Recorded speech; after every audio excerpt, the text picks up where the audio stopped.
Tidak ada yang menyangka, di balik senyuman dingin dan sikap tegas di lapangan, Andritani Ardiasa pernah mengalami tekanan psikologis begitu besar hingga ia sempat mempertimbangkan untuk meninggalkan dunia sepak bola selamanya. Bagi publik sepak bola Indonesia, Andritani adalah tembok terakhir yang tangguh, ikon Persija Jakarta, dan simbol loyalitas. Namun di balik segala pujian dan sorotan kamera, ada satu momen kelam yang hampir menghapuskan segalanya yang telah ia bangun selama bertahun-tahun. Sebuah malam di mana nama besar Persija dan tekanan dari ribuan jakmania justru menjadi beban yang menyesakan. Selama bertahun-tahun, Andritani dikenal sebagai sosok pemimpin di lapangan. Ia membawa Persija menjuarai Liga 1 tahun 2018, mengawal gawang timnas Indonesia, dan menjadi panutan banyak penjaga gawang muda. Tapi publik tidak pernah benar-benar tahu bahwa ada satu insiden yang hampir membuat karirnya hancur. Sebuah pertandingan panas di mana Andritani dianggap sebagai kambing hitam. Hujatan datang dari semua arah media, fans, bahkan dari internal klub sendiri. Bagaimana bisa seorang pemain sekuat Andritani hampir menyerah? Apa yang sebenarnya terjadi di balik ruang ganti? Mengapa ada rumor bahwa ia sempat bertengkar hebat dengan pelatih dan mempertimbangkan untuk mundur? Dalam video ini, kita akan membongkar semua yang selama ini ditutupi rapat. Dari prestasi gemilang hingga luka batin yang jarang diungkap. Ini bukan sekadar kisah seorang pemain bola. Ini adalah kisah tentang pertarungan melawan tekanan, pengkhianatan, dan pencarian jati diri dalam dunia yang keras bernama sepak bola profesional. Andritani Ardiasa bukanlah nama asing di dunia sepak bola Indonesia. Ia adalah sosok yang menjelma menjadi benteng terakhir Persija Jakarta, salah satu klub paling ikonik dan penuh tekanan di tanah air. Lahir di Jakarta pada 26 Desember 1991, Andritani tumbuh di tengah kultur sepak bola yang begitu hidup. Sejak usia muda, semangatnya pada si kulit bundar tak pernah padam, dan ketangguhannya di bawah mistar gawang mulai mencuri perhatian sejak ia bergabung dengan timnas Indonesia U17. Namun, pencapaiannya bukan sekadar hasil dari bakat alami. Di balik sorotan media dan gemuruh stadion, ada perjuangan panjang, latihan keras, dan tekad baja. Ia memulai karir profesionalnya bersama Sriwijaya FC, tapi tak butuh waktu lama hingga akhirnya kembali ke kota kelahirannya dan mengenakan jersey oranye Persija, jersey yang kemudian menjadi bagian tak terpisahkan dari identitasnya. Dikenal sebagai sosok yang pendiam namun penuh determinasi, Andritani menjadi kapten Persija dan membawa klub meraih trofi Liga 1 Indonesia pada 2018, sebuah pencapaian yang sudah lama dinanti oleh jakmania. Dalam era di mana banyak pemain silih berganti, ia tetap bertahan. Loyalitasnya seakan tak tergoyahkan.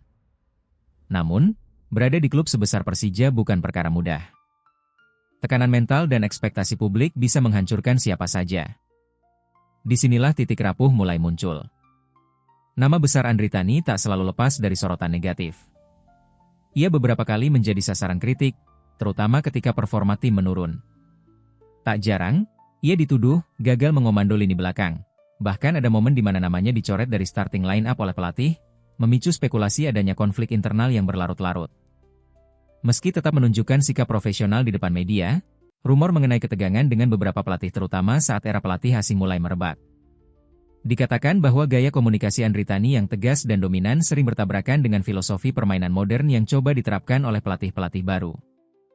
Apakah ini alasan dibalik beberapa kali ia absen secara misterius dari skuad utama? Di sisi lain, Andritani juga dikenal sangat vokal di ruang ganti. Beberapa rekan setim menyebutnya sebagai pemimpin sejati, namun ada pula yang menilai ia terlalu keras hingga menciptakan jarak. Salah satu mantan pemain Persija bahkan pernah secara anonim menyatakan bahwa suasana di ruang ganti Persija sempat memburuk karena ego beberapa pemain senior, termasuk Andritani. Namun konflik internal bukan satu-satunya bayangan kelam dalam karirnya. Cedera parah yang ia alami saat membela tim nasional juga menjadi titik balik yang mengubah gaya bermainnya. Sejak itu, performanya sempat naik turun, dan publik mulai mempertanyakan apakah ia masih layak menjadi kiper utama tim sebesar Persija. Tetapi, yang paling menarik adalah bagaimana Andritani menghadapi semua itu. Alih-alih menyerah, ia justru memperlihatkan keteguhan mental luar biasa. Bahkan di tengah badai kritik, ia tetap tampil dan memimpin skuad dengan kepala tegak. Ia bukan hanya seorang pemainnya adalah simbol kesetiaan dan perlawanan terhadap tekanan sistemik yang membunuh banyak karir pemain sepak bola di negeri ini. Dan disinilah kita akan mulai menggali lebih dalam. Bagaimana seorang kiper legendaris seperti Andritani bisa hampir kehilangan segalanya?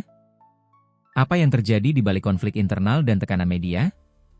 Dan bagaimana ia bangkit dari situasi yang hampir menghancurkan jati dirinya, segalanya bermula dengan tenang.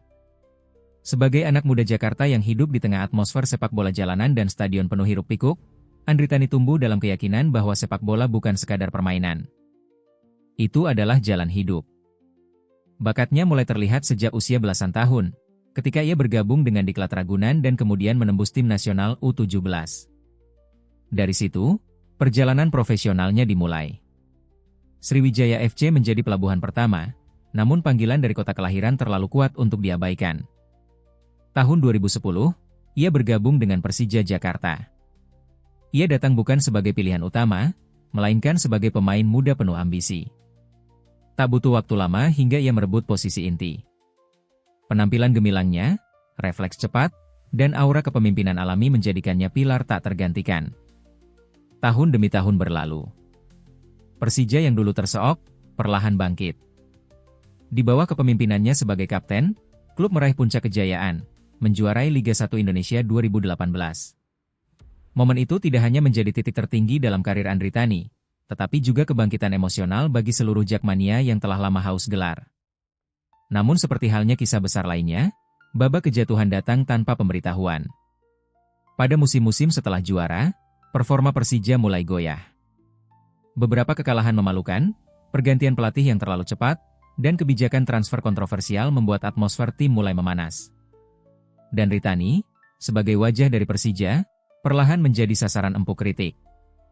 Insiden paling mencolok terjadi dalam laga panas melawan rival bebuyutan. Persija kalah telak, dan 2 gol lawan dianggap sebagai kesalahan fatal dari Andritani. Media sosial meledak. Video blundernya viral. Ribuan komentar pedas membanjiri akun pribadinya. Disinilah retakan mulai terlihat. Untuk pertama kalinya, supporter yang selama ini mendukung justru berbalik menyerang.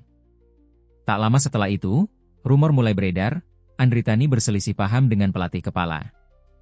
Kabarnya, ia mempertanyakan strategi dan pemilihan pemain, sesuatu yang dianggap terlalu berani bagi seorang pemain, bahkan kapten. Pelatih yang merasa diremehkan, secara mengejutkan, mencadangkannya dalam beberapa pertandingan penting. Tak ada penjelasan resmi, hanya alasan rotasi yang tak meyakinkan. Media mulai menggali. Beberapa mantan pemain menyebut adanya kubu-kubuan di ruang ganti. Nama Andritani selalu muncul di tengah isu itu. Ia disebut sebagai sosok berpengaruh yang bisa mengatur ruang ganti, namun dalam situasi tertentu, kekuatannya justru menciptakan perpecahan. Lalu datang cedera. Dalam sebuah laga internasional, Andritani mengalami benturan keras yang membuatnya harus absen berbulan-bulan. Saat kembali, semuanya terasa berbeda. Refleksnya tak secepat dulu. Kepercayaan diri tim terhadapnya mulai pudar. Suara-suara yang dulu membanggakannya kini mulai mempertanyakan, apakah masanya sudah habis? Namun yang paling mengiris adalah saat pelatih asing baru datang dan terang-terangan lebih memilih kiper muda sebagai starter. Tanpa konferensi pers, tanpa penjelasan, hanya daftar susunan pemain yang tidak lagi menyebutkan nama Andritani di bawah mistar. Bagi seorang pemain yang telah bertahun-tahun berjuang, membawa klub dari keterpurukan hingga menjadi juara, perlakuan ini adalah luka dalam. Tak sedikit yang berspekulasi bahwa saat itu, Andritani sempat berpikir untuk hengkang dari Persija. Bahkan, ada kabar bahwa ia sudah berbicara dengan manajemen klub rival. Namun, loyalitas dan harga dirinya menahannya. Ia bertahan, meski dengan risiko tak lagi menjadi pilihan utama. Ia diam, meski tahu dirinya sedang dijatuhkan perlahan-lahan. Dan disinilah kejatuhan itu tidak hanya terjadi secara fisik, tapi juga batin. Ia mulai menjauh dari sorotan. Tidak banyak lagi wawancara. Tak ada selebrasi berlebihan. Yang tersisa hanyalah sorot mata yang tidak sama seperti dulu, lebih dingin, lebih sunyi. Ada satu malam yang tidak pernah dilupakan Andritani. Sebuah malam sunyi di mana ia duduk sendiri di ruang ganti setelah kekalahan memalukan dari rival bebuyutan. Suara supporter masih bergema di luar stadion, sebagian meneriakkan namanya bukan untuk mendukung, tetapi mencaci. Ia hanya diam, menatap sarung tangan yang basah oleh peluh dan air mata yang hampir tak tertahankan. Malam itu, ia menyadari sesuatu, bahwa menjadi legenda klub tidak menjamin perlindungan dari pengkhianatan. Sebuah sumber internal yang tak ingin disebutkan namanya pernah mengungkapkan bahwa di balik keputusan mencadangkan Andritani, Ada tekanan dari kelompok manajemen yang ingin mempermudah skuad dan mendongkel dominasi pemain-pemain senior. Andritani, dengan pengaruhnya yang besar, dianggap menghambat transisi itu. Bahkan disebutkan bahwa beberapa pelatih didesak untuk tidak terlalu mendengarkan masukan dari dirinya. Lebih menyakitkan lagi, ada rekan setim yang dulu ia bimbing dan bela mati-matian justru ikut menjauh. Suasana ruang ganti yang dulu penuh semangat kini berubah menjadi tempat di mana tatapan saling mencurigai. Dalam wawancara eksklusif yang nyaris tidak dipublikasikan, Andritani pernah berkata dengan nada getir, "Kalau saya bukan Andritani, mungkin saya sudah keluar dari klub ini sejak dulu. Tapi saya tahu, saya bukan sekadar pemain di Persija. Saya bagian dari sejarahnya." Pernyataan itu menyiratkan beban identitas yang berat. Ia bukan hanya melawan tekanan performa, tetapi juga harus mempertahankan martabatnya di tengah dinamika internal yang tak lagi bersahabat. Media saat itu pun tidak sepenuhnya berpihak. Banyak headline yang secara kejam menyudutkan Andritani, kiper veteran gagal jaga konsistensi. Saatnya Persija lepas masa lalu, bahkan ada yang menyebutnya simbol era yang harus ditanggalkan. Namun, ada sisi yang jarang diketahui publik. Tekanan mental yang menghantam Andritani begitu keras, hingga ia harus menjalani sesi terapi psikologi secara tertutup. Salah satu temannya yang juga mantan pemain menyebut, "Gue lihat dia berubah. Lebih tertutup, lebih sering menyendiri. Tapi dia gak pernah mau nunjukin lemah di depan orang." Bahkan, dalam satu momen latihan tertutup, dikabarkan Andritani terlibat adu mulut keras dengan staf pelatih. Sebuah insiden yang disaksikan langsung oleh beberapa pemain, namun diredam agar tidak bocor ke publik. Isinya tentang bagaimana keputusan tak adil menghancurkan moral tim, dan tentang bagaimana loyalitas dijadikan senjata untuk dijatuhkan. Namun publik hanya melihat permukaannya. Andritani yang lebih banyak duduk di bangku cadangan, lebih jarang muncul dalam jumpa pers, dan tak lagi menjadi pusat perhatian media seperti dulu. Meski begitu, ada satu momen yang menjadi titik balik emosional ketika ia kembali diturunkan di pertandingan penting, dan seluruh stadion menyanyikan namanya. Mungkin mereka sadar bahwa sebesar apapun konflik internal atau penurunan performa, ada satu hal yang tidak bisa disangkal. Warisan Andritani tidak bisa dihapus begitu saja. Sorotan kamera malam itu menangkap mata yang berkaca-kaca. Ia tidak bicara banyak setelah laga, hanya satu kalimat singkat, "Gue gak pernah pergi." Dalam dunia sepak bola yang kejam, di mana satu kesalahan bisa menghapus 10 tahun pengabdian, Andritani tetap berdiri. Luka di dalamnya tidak pernah benar-benar sembuh, tetapi ia belajar menyembunyikannya dengan rapat. Dan ketika ditanya tentang semua rumor, semua konflik, semua tudingan yang diarahkan padanya selama bertahun-tahun, ia hanya menjawab, "Gue cuma mau dikenang sebagai pemain yang gak pernah lari dari Persija, bahkan saat Persija sendiri ingin lari dari gue." Kalimat itu tenang, penuh luka, dan jujur membungkam semua spekulasi. Sebab tidak ada yang lebih menyakitkan daripada bertahan di tempat yang tak lagi menyambutmu, demi sesuatu yang pernah kamu cintai sepenuh hati. Di mata channel Rahasia Selebriti, kisah Andritani Ardiasa adalah refleksi dari kerasnya dunia sepak bola profesional di Indonesia. Ia bukan hanya penjaga gawang. Ia adalah simbol loyalitas, benteng tradisi, dan bukti bahwa dedikasi tak selalu mendapat balasan yang adil. Kami tidak menutup mata terhadap fakta bahwa performa Andritani pernah menurun. Kami juga tidak menyangkal bahwa kritik terhadapnya, dalam konteks tertentu, memang berdasar. Tapi di balik semua itu, kami melihat lebih dalam, bagaimana seorang pemain yang telah mencurahkan lebih dari satu dekade hidupnya untuk satu klub, justru harus menerima kenyataan bahwa klub itu sendiri perlahan menjauh darinya. Andritani tidak sempurna. Ia keras kepala, belak-belakan, dan terkadang terlalu emosional. Tapi dalam dunia di mana loyalitas menjadi barang langka, apa yang ia tunjukkan adalah sesuatu yang langka dan layak dihargai. Kami juga tidak bisa mengabaikan rumor-rumor yang beredar tentang konflik internal, tekanan dari manajemen, hingga perubahan dinamika ruang ganti. Apakah semua itu benar? Mungkin tidak seluruhnya. Tapi yang jelas, atmosfer yang berubah membuat kita bertanya, apakah klub sebesar Persija sudah terlalu sibuk mengejar modernitas, hingga melupakan akar yang menjadikan mereka besar? Dalam banyak hal, publik terlalu cepat melupakan jasa seseorang. Andritani adalah salah satu pahlawan yang mengantarkan Persija meraih gelar juara setelah penantian panjang. Ia berdiri di bawah mistar ketika stadion penuh nyanyian dan doa. Ia berteriak, menyemangati, dan menanggung beban harapan ribuan jakmania. Tapi ketika badai datang, suara yang dulu dielu-elukan justru menjadi target amarah. Disinilah kita ingin bertanya kepada kalian, para penonton. Apakah Andritani pantas menerima perlakuan seperti itu? Apakah loyalitas harus dikorbankan demi regenerasi dan pembaruan strategi? Dan, apakah kita, sebagai pecinta sepak bola, terlalu mudah terprovokasi oleh opini sesaat tanpa melihat perjalanan panjang seorang pemain?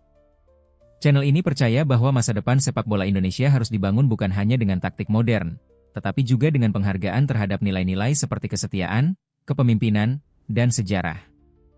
Dan Andritani, meski penuh kontroversi, adalah bagian penting dari sejarah itu. Kita mungkin tidak selalu setuju dengan semua pilihannya. Tapi sulit untuk menyangkal bahwa tanpa Andritani, cerita Persija dalam satu dekade terakhir tidak akan sekompleks, seemosional, dan sebermakna ini. Kami ingin tahu pendapat kalian. Apakah kalian termasuk yang pernah mengkritik Andritani? Atau justru kalian adalah yang tetap mendukungnya dalam diam? Tulis di kolom komentar. Karena kadang, suara kita yang paling jujur lahir dari kenangan paling sunyi. Malam-malam di Stadion Utama Gelora Bung Karno tak pernah benar-benar sama tanpa sorak-sorai menyebut nama Andritani Ardiasa. Ia bukan hanya seorang kiper. Ia adalah saksi bisu atas naik turunnya Persija. Ia pernah merayakan kemenangan dengan air mata, dan menelan kekalahan dengan kepala tetap tegak. Kini, ia bukan lagi figur utama yang disorot kamera. Tapi jejaknya masih tertinggal di setiap sudut ruang ganti, di tiap tribun yang pernah memanggil namanya dengan lantang, dan di dada para jakmania yang diam-diam masih menyimpan kenangan tentangnya. Ada sesuatu yang magis tentang pemain yang memilih bertahan saat badai datang. Yang tidak menyerah ketika dijatuhkan, yang tidak pergi ketika dicibir. Andritani tidak pernah sempurna, tapi mungkin justru ketidaksempurnaannya itulah yang membuatnya manusia dan begitu dekat dengan kita. Waktu mungkin akan terus berjalan, nama-nama baru akan mengisi posisi yang dulu ia jaga, dan fans akan menyambut generasi berikutnya. Tapi satu hal pasti, cerita tentang Andritani akan tetap dibisikkan, dalam nostalgia, dalam perbincangan diam-diam di warung kopi sebelum laga, atau dalam hati mereka yang mengerti arti kesetiaan. Ada kalimat yang pernah ia ucapkan, dan kini terasa seperti gema. Saya tidak perlu jadi yang paling hebat. Saya hanya ingin dikenang sebagai yang tidak pernah meninggalkan. Dan mungkin, memang begitu seharusnya kita mengenang Andritani Ardiasa. Sebagai penjaga gawang yang tak hanya melindungi gawang, tapi juga menjaga kehormatan, sejarah, dan cinta pada satu lambang, Persija. Beberapa cerita mungkin memang tak pernah dimaksudkan untuk diketahui. Tapi kini, kalian tahu.